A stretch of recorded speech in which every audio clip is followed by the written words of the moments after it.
جناب محمد دانش صاحب سوال پوچھتے ہیں کہ کیا دو بھائی مل کر کے باپ کی طرف سے قربانی کر سکتے ہیں یا نہیں کر سکتے؟ دانش صاحب، آپ نے سوال میں یہ وضاحت نہیں کی کہ باپ کی طرف سے جو قربانی ہوگی یہ قربانی نفلی ہوگی یا یہ قربانی واجب ہوگی۔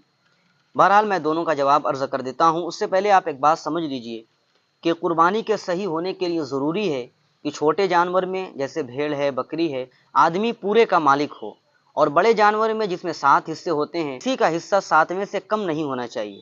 تو اس سے یہ پتہ چلا کہ چھوٹے جانور کو کئی آدمی مل کر کے قربانی نہیں کر سکتے، اسی طریقے سے بڑے جانور میں ایک حصے میں کئی آدمی مل کر کے قربانی نہیں کر سکتے۔ اس طریقے سے قربانی صحیح نہیں ہوگی۔ اگر دو بھائی مل کر کے قربانی کرنا چاہتے ہیں تو اس کا طریقہ یہ ہے کہ ایک بھائی قربانی کی رقم دوسرے بھائی کو ہبہ کر دے۔ ہبہ کرنے سے یہ ہوتا ہے کہ دینے والے کی ملکیت سے وہ چیز نکل جاتی ہے اور جس کو اس نے دیا ہے اس کی ملکیت میں وہ چیز ہو جاتی ہے۔ لہذا جس بھائی کو قربانی کی رقم ہبہ کر دی گئی، اب وہ بھائی ایک حصہ لے کر کے باپ کی طرف سے قربانی کر دے۔ اس طریقے سے قربانی بھی صحیح ہو جائے گی اور دونوں کی شرکت بھی ہو جائے گی۔ اگر یہ قربانی نفلی قربانی ہے تو اس میں باپ کی اجازت لینا یہ ضروری نہیں ہے، بنا اجازت کے بھی قربانی ہو جائے گی، ان کو ثواب پہنچ جائے گا۔